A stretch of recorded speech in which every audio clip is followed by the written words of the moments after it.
Mesdames et messieurs, bonsoir et bienvenue à cette émission de On s'en parle. Que de choses se passent en politique, autant au fédéral qu'au provincial. Et puis, on pourrait rajouter aussi politique américaine, sûrement.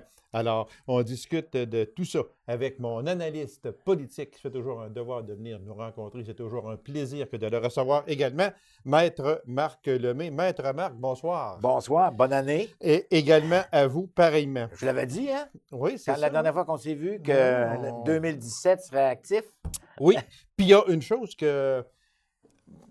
on va faire juste une mise au point qu'on est habitué de faire, puis c'est important aussi de la faire parce que on est le 24 janvier. Donc, l'émission passe au tout début de février. Fait que c'est parce qu'entre le 24 janvier et le 1er de février, il y a une mer entre les deux. Il y a une semaine. Une semaine, mais il peut tellement se passer de choses. Il peut se passer pas mal d'affaires, surtout aux États-Unis.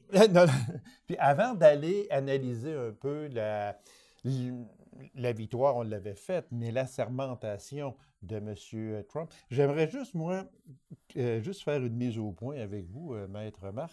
Je vous vois venir avec votre petit sourire angélique, pas mal inquiet, là. Oh non, soyez pas inquiets. C'est une prédiction que tous les deux nous avons faite et qui s'est réalisée il n'y a pas tellement longtemps, le départ de Mme David. Oui, mais ça, vous vous rappelez que je vous avais dit... Oui, exactement. On en avait parlé ici. Puis même, on avait même souligné peut-être Amir Kadir aussi. Ça, il n'y a rien dessus, mais un départ, on ne peut pas en faire un deuxième tout de suite non plus, parce que là, on vient de mettre une partie dans le tour. Moi, je pense qu'Amir Kadir va être là pour la prochaine élection en 2018. Vous pensez? Je pense qu'il va être là. Ça va dépendre qui va se présenter pour remplacer Mme David. Voilà, exactement. On parle de monsieur Bureau, voyons, il s'appelle, celui qui se promène à travers le Québec actuellement, là. Nadeau-Dubois. Gabriel Nadeau-Dubois. On va en reparler. On aura l'occasion d'en reparler, maman. Oui, parce qu'on va parler de monsieur Gabriel Nadeau-Dubois. En tout cas, je vais... Non, mais c'est parce que les élections, c'est en 2018. Oui, mais je vais essayer... Quand on va en parler, de rester calme. Vous allez avoir de la misère. Je connais votre calme olympien. Mon Dieu, ça s'appliquera pas. Monsieur, Maître Marc, bon, le sort en est jeté.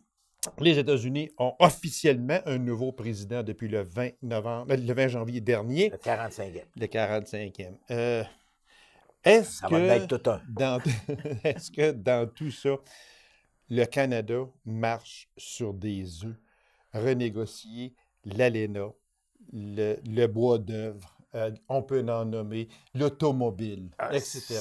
Mais est-ce que, pour nous, parce que à un certain moment donné, on disait, oh mon Dieu, lui, s'il est là, nous autres, là, on s'en va dans la gadoue, pour ne pas dire autre chose, mais là, son conseiller tente de nous rassurer, lui, on ne le sait pas, mais... Je vais essayer de vous analyser ça là, pour ceux qui nous suivent. Bon, le Canada, les États-Unis et le Mexique ont signé un accord qui s'appelle l'ALENA, l'accord sur le libre-échange nord-américain. Oui. Okay? Oui. Le Canada a signé aussi des accords au niveau de l'accord transpacifique. Oui. Okay, avec les États-Unis, etc.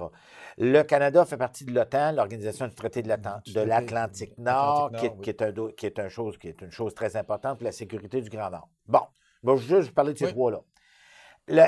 On a vu M. Trump, dès son arrivée, première signature, je scrape l'accord transpacifique, je ne veux rien savoir de ça. Ouais. Exactement. Deuxième, il l'avait dit d'ailleurs aussi. Deuxième, et la loi anti-avortement qui va revenir, mais on pourra peut-être y revenir tantôt. Oui. Et bien évidemment, l'OTAN, il voudrait remettre en question l'accord sur le traité de l'Atlantique Nord. Moi, je pense que ça, il va se faire ramener à l'ordre par ses militaires, ce ne sera pas trop long. Et il reste, le plus important pour nous, c'est l'accord sur le libre-échange. Oui. Et je vous dirais, quand je regarde ça, là, et si M. Trump, qui est un financier, qui est milliardaire, et soit dit en passant, une petite parenthèse, vous savez, là-bas, on ne dit pas des ministres, on dit des secrétaires d'État. Alors, les secrétaires d'État, c'est comme des ministres, et il y en a une dizaine autour de lui, donc des ministres, que ce soit l'agriculture, peu importe. Là. Et je pense qu'il y en a au moins une dizaine. Et son cabinet vaut 17 milliards. de dollars US. Les autres, ils ne sont pas inquiets pour manger demain matin. Non. C'est tous des milliardaires, c'est gardé. Bon, une fois qu'on a dit ça... Mais excusez, est-ce qu'il a fait par exprès pour s'entourer d'hommes riches comme ça? Ben, c'est son monde. Ouais, c'est ça. C'est sa vie. ça, c'est ça. Bon, c'est OK. son monde. Il a toujours été avec des milliardaires. Il ne commencera pas à descendre avec les pauvres de Chicago, là. Je veux dire, regardez. Puis de Brooklyn, non. Puis de Brooklyn, puis de Bronx, puis peu importe. Etc. Mais une fois qu'on a dit ça, il va se rendre compte rapidement, puis je pense que ses financiers sont en train de le ramener à l'ordre un peu. Le Canada et les États-Unis, je ne parle pas du Mexique, mais le Canada et les États-Unis, nos économies sont tellement imbriquées l'une dans l'autre. Pensons juste au dossier de l'automobile, que s'il fallait que demain matin, M. Trump décide d'un coup de tête, lui, il ferme la frontière, ben c'est toutes ces compagnies, c'est toutes ces entreprises américaines, Ford, General Motors, nommez-les toutes, là, on les oublie, qui auraient de la difficulté à fonctionner parce que on a installé ce qui s'appelle au Canada et aux États-Unis, surtout dans la frontière, dans les entreprises automobiles, parlons de ceux-là pour l'instant, ce qu'on appelle le just-in-time. Ça, là, ça veut dire que si je te commande 44 sièges d'auto, je les veux pas dans 3 ans, je les veux just-in-time la semaine prochaine, parce que c'est ça qu'on va faire. On va faire des Cherokee la semaine prochaine. Ça me prend ces sièges-là. Alors, et ces sièges-là sont fabriqués au Canada, probablement. Ça peut être comme les moteurs, ça peut être comme les portes. Il y a plusieurs pièces qui sont faites ici chez nous, qui sont transférées aux États-Unis. Rappelons-nous Magma International, etc., etc. Bon. Oui, exactement. Et ils sont rendus multimilliardaires à cause de ça. Alors, just-in-time fait en sorte que tu ne peux pas, demain matin, couper la frontière et dire, moi, je m'approvisionne ailleurs. On se bloque. Je parle des Américains, on se bloque. Et ce que M. Trump a compris, je pense, je l'espère, c'est qu'il ne pouvait pas faire ça. Mais lui, il dit, moi, cependant, je veux qu'on arrête de délocaliser les entreprises. Donc, Ford, là, si tu veux bâtir une usine au Mexique, accroche tes bas, tu vas être taxé. Puis toi, BMW, puis toi, Mercedes, puis toi, là... Tu vas faire chez nous. Tu vas faire chez nous. C'est ça, exactement. Ce qui pourrait être très intéressant pour le Canada, c'est-à-dire que nos usines, et là, je fais de la prospective, pourraient peut-être en bénéficier parce que, just in time, si j'ai besoin de cadres de porte, si j'ai besoin de sièges, si j'ai besoin de volants, une auto, là, c'est très compliqué. Hein? Oui, parce que c'est tout monté. Toutes des petites pièces. Les pièces ne sont pas toutes faites en usine de GM, mettons, aux États-Unis. Impossible. Elle est faite partout. C'est fait Windsor, tous les environs. Les volants sont faits à une place, les sièges à l'autre, etc. Alors, tout ça étant, moi, je ne pense pas que monsieur va fermer la porte. Ou ce qui va avoir un problème, c'est peut-être avec le Mexique. Et là, et là, on sent qu'il y a un flottement. Est-ce que le Canada va protéger à outrance l'ALENA avec le Mexique? Entre nous, là, on est entre nous, là, je vais vous dire une chose.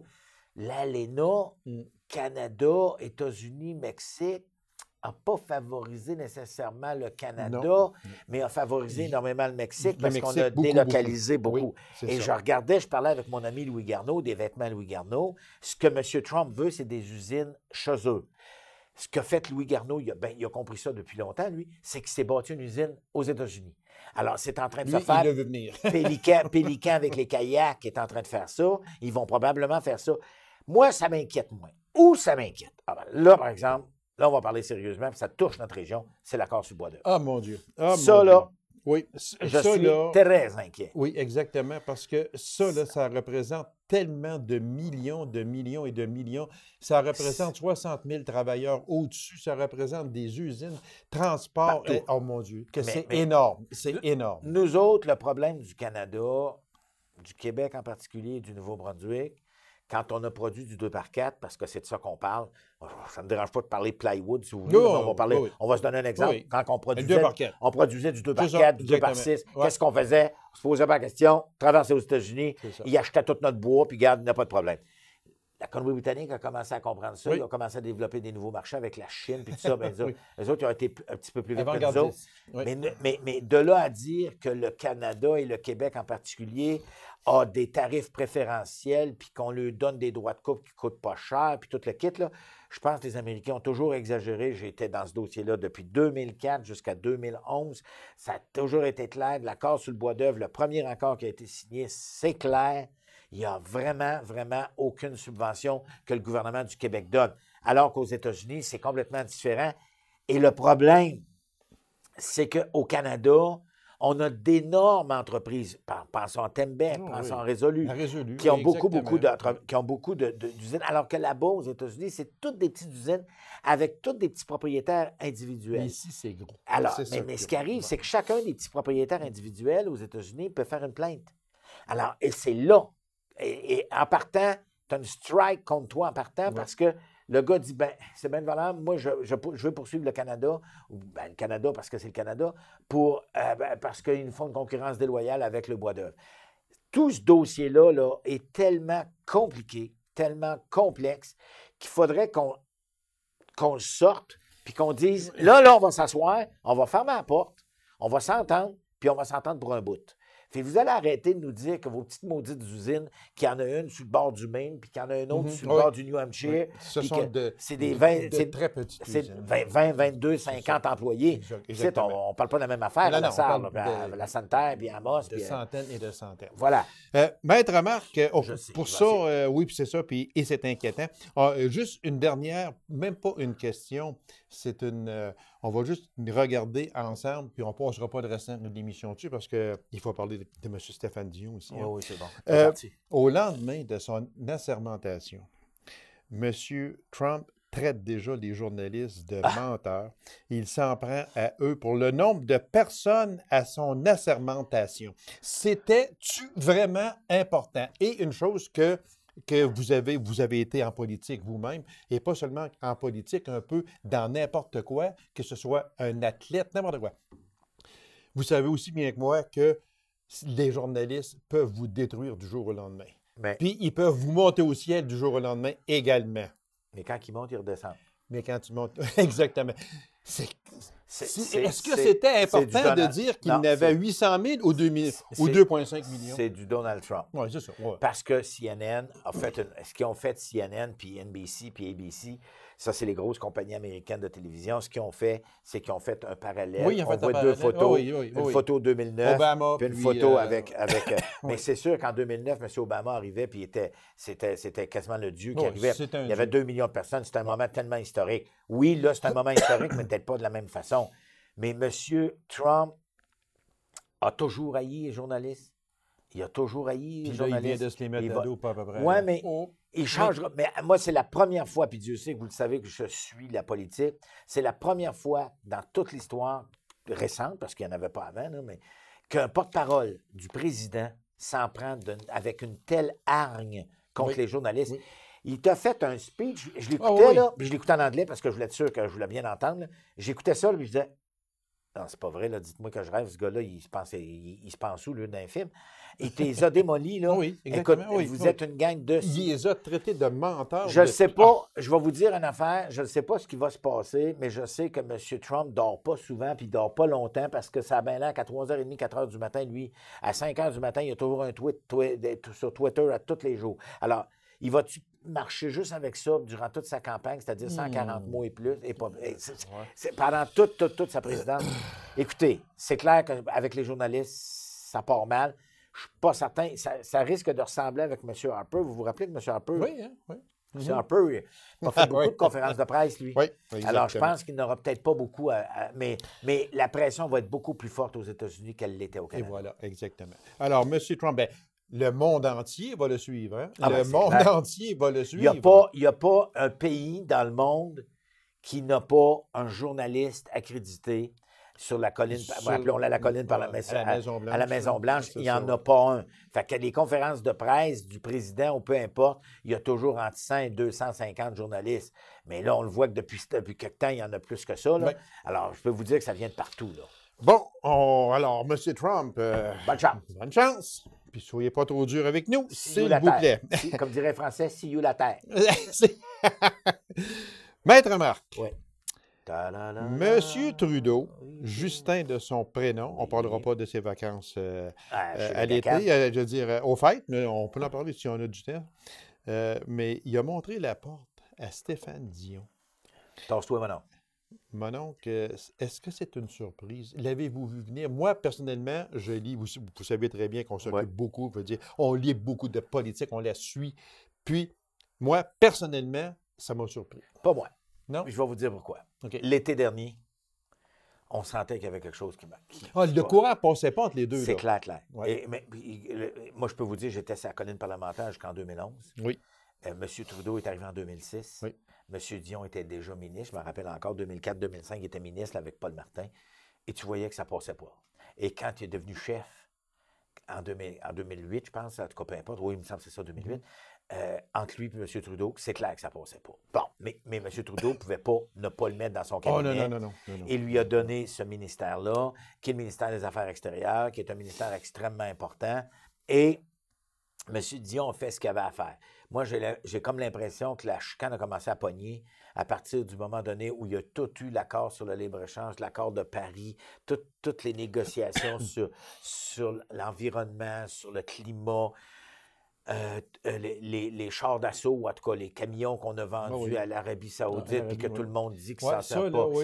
Dans le Canada anglais, ça n'a pas passé. Non. Bon, cela étant, M. Trudeau n'avait pas le choix, j'ai comme l'impression, il fallait qu'il fasse quelque chose. Et pour M. Trudeau, lui, il l'a vu arriver Donald Trump. Il n'avait pas le choix. Il n'avait pas le choix. Il ne pouvait pas envoyer M. Dion à négocier avec la gang à M. Trump, c'est clair, oubliez ça. Mais est-ce que Mme Freeland va faire oui, mieux? Ben, moi, je pense que oui. Premièrement, sachez qu'elle parle 4 langues, anglais, français, ukrainien, j'ai oublié le russe, russe et allemand. Elle parle 5 langues. Elle n'a aucun problème, elle n'a pas besoin d'interprète. Donc, quand elle va assister à une conférence internationale, puis qu'il va y avoir des Russes, des Américains, là, puis qu'elle va pouvoir quasiment servir d'interprète. Elle va comprendre. Elle va comprendre, elle va être capable de jouer à la game. C'est ça. Mais aussi, c'est elle qui a négocié l'accord transpacifique. Oui. Bon, OK, il est mort, il va mourir de sa belle mort. Oui. Mais il y a toutes les négociations avec les États-Unis au niveau économique. Elle connaît les dossiers des États-Unis parce qu'elle était quand même ministre du Commerce international. C'était quand même pas une 2 de pique. Et c'est loin d'être une 2 de pique. Moi, je pense que c'est un bon choix. Il faudra voir avec le temps. Mais je peux vous dire qu'elle emmène large. Et le problème, c'est qu'elle ne peut pas se planter. Excusez-moi l'expression. Il ne faut pas qu'elle se plante. Alors, il y a de l'ouvrage à faire. Donc, le départ, là, on lui a offert un poste d'ambassadeur en Europe. Oui, mais l'ambassadeur en Allemagne, mais aussi à l'UNESCO. Oui, c'est ça. Est-ce qu'il va le faire? Pensez-vous qu'il va y aller? Parce que là, il est vraiment frustré. Là, il y a du mot, politique fini, je m'en vais. Oui, mais ça, c'est correct. Mais après 28 ans, on va avoir une pension de 140 000 par année. Fait qu'il n'y a pas de problème là. Ouais. Ça m'énerve pas pour lui. Il va mettre du beurre sur ses Je suis vraiment pas énervé de M. Dion. Je suis vraiment... Non, il peut retourner professeur. C'est une personne... Oui, justement. Non, c'est un érudit. C'est clair. C'est pas un 2 de pique. C'est une personne qui a de très, très grande connaissance. C'est une personne qui est très intelligente. Je suis vraiment pas... Ça ne m'énerve pas pour lui. Est-ce qu'il va vouloir aller en Europe? Parce que là, à son âge, c'est comme M. McCallum qui s'en va en Chine, parce que lui aussi a perdu sa job, mais il s'en va en Chine. En tout cas, ça finit bien une carrière, c'est clair. C'est sûr. Parce qu'un poste d'ambassadeur, il faut le dire, c'est pas quelque chose que tu travailles 20 heures par jour. Non. Je ne veux pas non plus enlever Non. Arrêtez ça, c'est clair. Le mérite d'être ambassadeur, non. Sauf que, c'est comme au Sénat. Non, je dirais que... Non, mais à des places, c'est en Allemagne, les relations entre l'Allemagne et le Canada, parce qu'on sait que l'Allemagne, ça va... Parce que si on regarde le tableau de ce qui s'en vient, OK?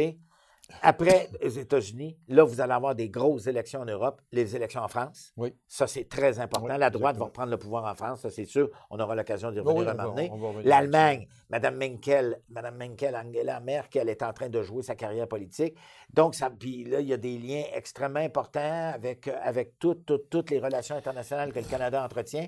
La fonction de l'ambassadeur en Allemagne serait très importante. Moi, j'espère que M. Dion va y aller parce que ça ne lui donne rien de bouder. Non, absolument pas. Puis c'est un plus également. C'est clair. Puis, entre parenthèses, ça finit bien une carrière. C'est clair. C'est clair. Je suis d'accord. Est-ce que, comme ministre du Commerce international, François-Philippe Champagne, le député de Saint-Maurice-Champlain, est-ce qu'il est à sa place? Oui. C'est un très brillant. Oui. C'est un monsieur. C'est un jeune. Oui, mais en plus de tout, on va tenter. C'est un fiscaliste, un gars spécialisé en commerce international. Okay. Il était avocat uniquement en droit commercial international. Okay. Lui non plus, c'est pas un 2 de pique. Monsieur Dion est entouré de personnes qui sont très brillantes, et lui, ça en est un. Et il va rester à négocier avec lui. Il ne s'occupera pas de tout le dossier des États-Unis. Fini, bonsoir. Parce que ça, c'est Mme Freeland qui c'est Mme Freeland. Mais il va avoir tout le reste. commerce Et c'est international. énorme. Et c'est c'est énorme, énorme. énorme. On le sait ce qui s'en vient avec la Chine. Oui. On sait ce qui s'en vient avec le Japon, l'Inde, la Malaisie, le Vietnam. Alors, il y a énormément de travail. Puis moi, j'y souhaite bonne chance, mais je pense que c'est vraiment quelqu'un qui est allumé, qui est capable de faire ça. Très brièvement. On a déjà fini quasiment? Ben non, mais, OK, mais ça passe vite. Mais très brièvement, parce que je ne veux pas m'éterniser là-dessus, mais M. Trudeau, il s'est un peu mis les pieds dans les plats au fait avec ses vacances. Là. Mais un peu parce que je suis poli. Vous êtes gentil, là. OK, oui. Hein. Mais autrement dit, il s'est mis dans la merdouche. Parce que le problème, là, c'est que M. Trudeau, bon, OK. J'ai comme l'impression qu'il s'est fait jouer un tour. Bien, qu'il s'est joué un tour. Pas qu'il s'est fait, qu'il s'est joué un tour. Lui-même, oui. C'est-à-dire que Aga Khan, là, oui. du temps de son père, il le connaît, c'est un milliardaire. Aga Khan, il faut savoir que c'est un multimilliardaire qui a des îles un peu partout, puis il y a des résidences un peu partout. Et M. Trudeau est allé plusieurs fois, mais il n'était pas premier ministre. Voilà, il n'était pas ministre. Et il y a des choses que tu pouvais faire en tant que simple citoyen, mais avec le titre de premier ministre. Mais là, c'est là que je blâme son entourage. Voilà, exactement. Je blâme sérieusement son entourage. Ah, ça, c'est clair. Ça, c'est clair. Ça Écoute, se peut pas Justin, tu n'aurais pas dû. Regarde, non, mais tu vas pas là. Tu vas pas là. Tu vas pas là. C'est simple que ça. Ben, si tu veux y aller, vas-y, mais paye. Oui. C'est ça. Vas-y, comme simple citoyen. Vas-y, mais paye. Okay. Mais là, tu y vas, mais peu importe, on ne peut pas enlever son chapeau de premier ministre puis dire, ben là, je vais en vacances personnelles. Je m'excuse, quand M. Obama allait à Hawaï en vacances, il y allait aussi comme président, pas le choix. Il y a ça, son chapeau. Ça, oui. Mais ce que je veux dire, c'est que pour moi, il a été très, très mal entouré, ou il ne les a pas écoutés, mais ça, j'ose pas penser que c'est ça. Mais cela étant, et ce qui est triste, c'est qu'au lieu d'aller à Davos, vous savez, nos premiers ministres allaient toujours à Davos faire un petit tour en Suisse. Là, il est allé faire des subassements d'église à la place. Là, il fait des subassements, puis il fait des arénas, puis il fait ci. Mais sauf que moi, je connais les journalistes, les premières questions sont toujours « Puis, monsieur, comment ça va avec votre dossier, avec votre voyage avec la GACAN? » Moi, je m'imagine les citoyens, allez-vous le lâcher avec ça, là? mais c'est ça, pareil. Alors, mais j'ai hâte de voir ce que la commissaire à l'éthique va dire. Intéressant. Mais selon moi, en tout cas, le minimum que M. Trudeau pourrait faire, c'est de rembourser son voyage. Puis il va le faire. Il va le faire, ça, c'est sûr. Il n'y a pas le choix, selon moi. On finit avec M. Trudeau, parce qu'il y a des gros défis en 2017. OK? Mais on n'élaborera pas sur chaque défi, parce qu'il y en a trop, mais on va juste les nommer et vous me direz si vous êtes d'accord avec ça, Maître Marc. Arrivée de Donald Trump, aide à Bombardier, légalisation du cannabis, retour du courrier à domicile, ampleur du déficit, financement des provinces en santé, réforme du mode de scrutin. Bon. Ça, là, j'en ai sorti juste quelques-uns, parce qu'il y en a encore beaucoup. Voulez-vous savoir qui ne marcheront pas? Oubliez ça, le pote, là. Oui? Le pote, là, il ne ferait pas ça. Il a promis que ça serait l'année prochaine, puis etc. Là. Oubliez ça, ça ne se fera pas. Le retour du courrier à domicile non plus. Oubliez ça. Bon, en tout cas, ça dépend. Ça dépend de certains endroits. Mais ça ne reviendra pas comme c'était avant. C'est clair. Pour moi, les boîtes postales communautaires qui ont été installées, ils vont peut-être mettre un stop, par exemple, d'arrêter d'en mettre plus. Ça, c'est clair. La marijuana, ça, c'est clair, parce que le rapport a été déposé. Mais là, il faut que je l'explique. J'ai 2 secondes pour expliquer. Là. Regardez. Oui. Il y a un rapport. À partir du moment donné où il y a un rapport, il y a des recommandations. Ces recommandations sont envoyées avec le rapport au comité de justice, parce que c'est là que ça va se passer, à demander le code criminel. Donc, au comité de justice qui étudie le rapport. Une fois qu'ils l'ont étudié, là, ils disent oui ou non, on te donne le go, prépare un projet de loi, prépare des amendements. Là, avant que les amendements soient rentrés en vigueur, on va être rendu en 2017, fin 2017-2018. Ça, c'est clair. Réforme du scrutin, oubliez ça. Oubliez ça, c'est... En tout cas, ça ne sera sûrement pas pour la prochaine élection. Ah, ça, c'est clair. Écoutez, parce qu'on ne fait pas ça du jour au lendemain. Ben non, puis même M. Kingsley, qui était l'ancien directeur du scrutin au Canada, l'a dit, écoutez, oubliez ça. Ça prend minimum 1 an et demi, 2 ans avant de mettre en place la structure pour surtout ce genre de scrutin-là, là, proportionnel. Si jamais ça arrivait qu'il y avait une proposition sur la table, je l'expliquerai quand on aura une autre entrevue, mais pour tout de suite, je vous dis ça. Bon, après ça, il reste quoi déjà? C'est sûr que le financement des provinces en santé... Ça, la chicane est poignée. Alors ça, c'est loin d'être réglé. Puis je veux pas être... Bombardier, moi, je pense qu'il n'y aura pas... Je pense je pense qu'il va essayer de trouver une petite passe au niveau du programme d'infrastructure. d'infrastructures, etc. Ouais. Ça rentre là-dedans. En tout cas, on verra ça, mais c'est loin d'être arrivé. Ça va être un beau printemps pour eux. Oui. Parce que la Chambre a J'espère recommencé que ça ne sera pas un printemps érable. Non, non. Ah non, non, OK. non. non, non, mais Monsieur Lemay, Pierre Moreau, qui revient Ouais. en politique par la grande porte, s'il vous plaît, le futur successeur de M. Couillard. Je dis ça juste en passant de même, là. Je dis ça juste en passant. C'est possible. Président du Conseil du Trésor, lui, il y a le premier gros dossier qu'il y a à négocier, c'est le conflit de travail avec les juristes De l'État. Oh, ça, là, c'est énorme. Selon moi, Puis il y a confiance. selon moi, ça va faire du bien qu'on Oui. change. Oui. Deuxièmement, je pense que des propositions sur la table. Je pense qu'ils n'ont pas le choix d'en arriver avec un entente. Mais surtout, parce que là, vous dites que ça, c'est son premier dossier, mais celui qui s'en vient et qui voit arriver dans son dos ou en avant, là, il le voit là-bas, là, c'est les négociations avec les fonctionnaires de l'État Oui, 500 000. qui s'en viennent en 2018. 2018. Alors c'est là, ça, on va oui. vous dire une affaire. Mais s'il peut régler le conflit des juristes de l'État, parce que là, il n'y a plus aucun projet de loi qui peut être déposé, ni amendé, ni transformé. C'est grave, ça. C'est grave. sérieux, là. Oh, Mais oh, à la oui, CSST ici, ou en tout cas, peu importe, il y a beaucoup. À la Société d'assurance automobile du Québec, les avocats de la société sont en grève. Oui. Donc, on ne peut pas plaider des dossiers. Alors, non, ça, il faut que ça se règle, ça presse. Et je pense que M. Moreau est capable d'en arriver à une entente de régler ce dossier-là. Mais je vais vous dire, il va y avoir des grosses journées, là. C'est vraiment l'homme de la situation. C'est clair. C'est clair. Il y a eu aux Tout affaires en, municipales. tout en espérant que sa santé continue à bien aller. Ben, en tout cas, je lui souhaite parce que. Mais il avait l'air bien en forme, Oui, quand on l'a vu. il avait de l'air en forme. Alors, on va vous dire une chose, mais la santé, ça, c'est important. Mais surtout, il faut qu'il soit bien entouré, capable de s'organiser pour faire ces dossiers-là. 3 petites phrases, Un. OK? Pas de retour pour sa mamade. Ah, ça, François c'est Blais qui reste en poste comme ministre responsable de la capitale nationale. Ouais. Et M. Poetti qui est encore backbencher en haut là-bas. Là. Excusez mon expression anglaise. C'est quoi?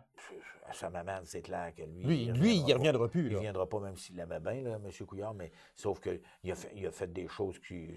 Ça va y sortir d'en face. M. Poetti, oubliez ça, il ne reviendra pas. Puis il ne reviendra pas, selon moi, comme candidat à la prochaine élection. Et Poetti, est-ce que c'est parce qu'il était trop. Il est allé trop raide, puis il y a le mot.